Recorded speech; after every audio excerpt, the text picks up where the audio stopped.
name is Hido and welcome to the Pantheon, where today we're having a look at a Dungeons and Dragons card. And it's a rather interesting one. It's the Barrowin of Clan Undurr. Undurr? Sort of sounds like you're just saying under in a sort of weird accent. 4 mana for a Dwarf Cleric 3/3. When it enters the battlefield, venture into the dungeons. This is all about the dungeons. And whenever it attacks, return up to 1 creature card with mana value 3 or less from your graveyard to the battlefield if you've completed a dungeon. So the main priority is completing a dungeon, and then we want lots of things with 3 CMC. Lots of fun to be had. So quite a cool card all around. And who doesn't love a Dwarf Cleric? I do. They're pretty cool all around. You know what else is cool? Being a subscriber to my channel. If you like these videos, please do consider subscribing. Going to have a look at every single legendary creature and make a video like this for them. So we're going to be here for quite a while, but we'll get there eventually. So without further ado, let's have a look at my top 5.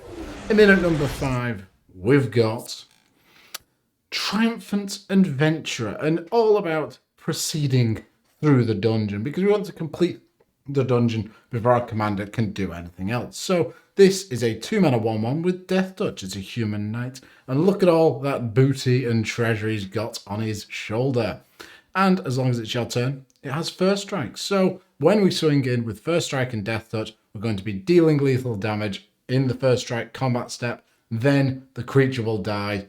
Absolutely fantastic. So they have to block with 2 creatures, and even then, we're going to kill both of those creatures. And whenever it attacks, venture into the dungeon. Absolutely fantastic. Keep digging through those dungeons, getting those steps and steps and steps.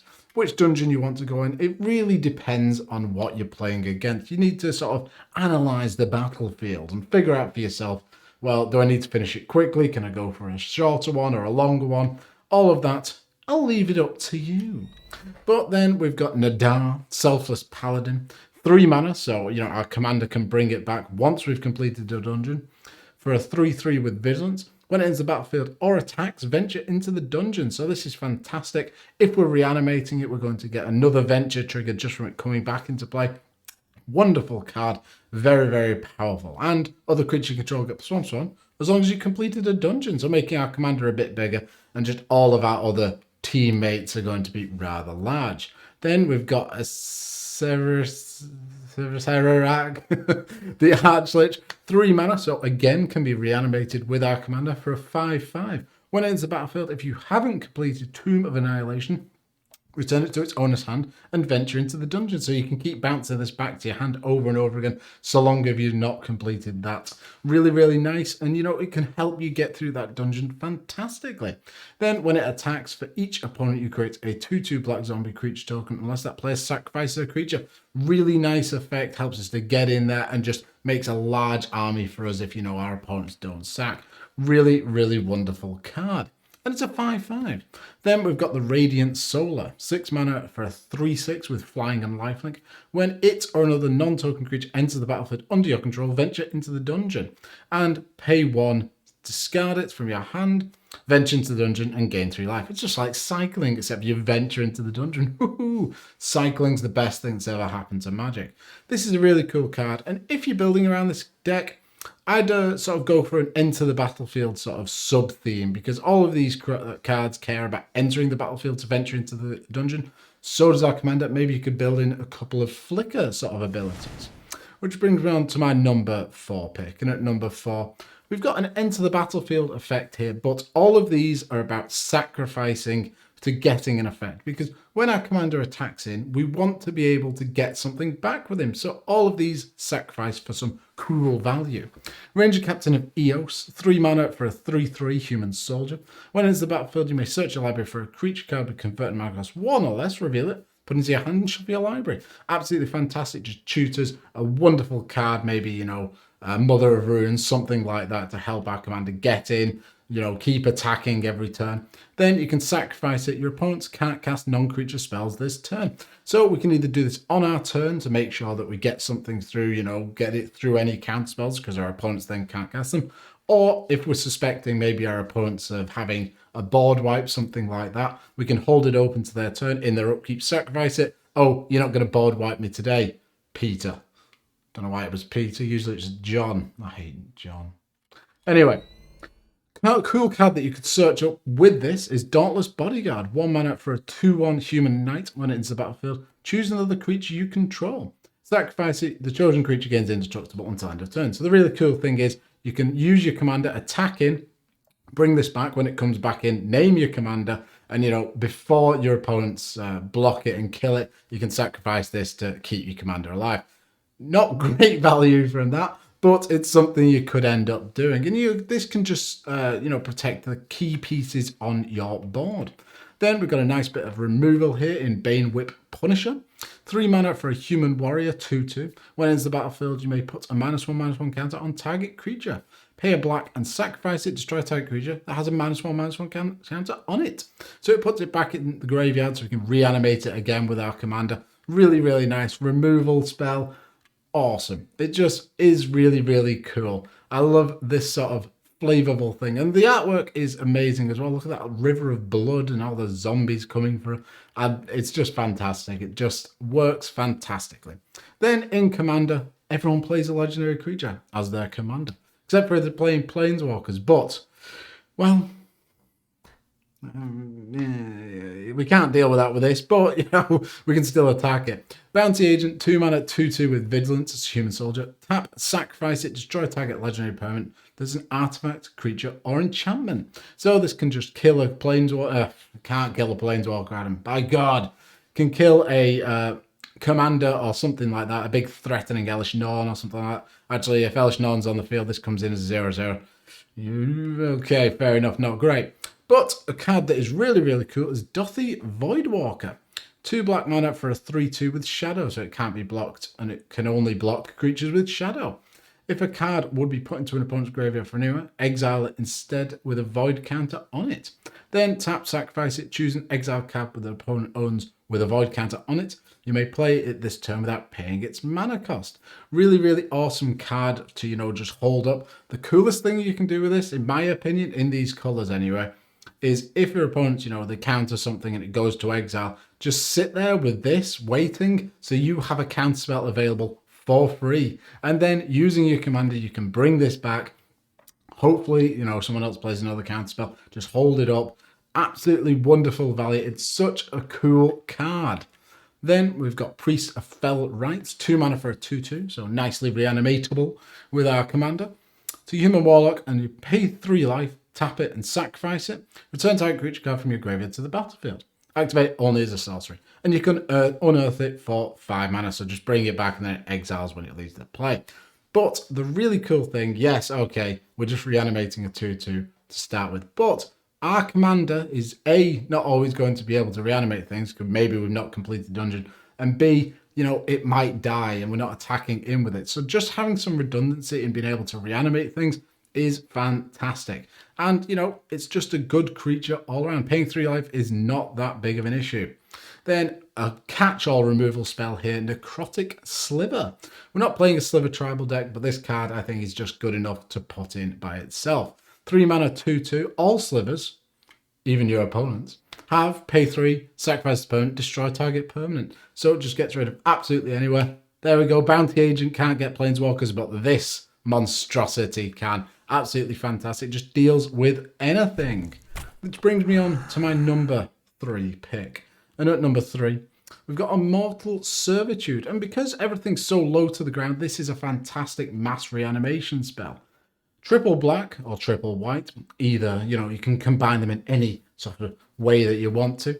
An X for sorcery. Return each creature card with converted mana cost X from your graveyard to the battlefield. So if you pay 3, we're going to reanimate the majority of our graveyard. Really, really nice. And the artwork, I've always loved it. That sort of blue looks incredible in foil, by the way. So just, bringing everything back at once. Yes, our commander keeps doing it each turn and we get an incidental value, but this can just pile a bunch of things onto the field.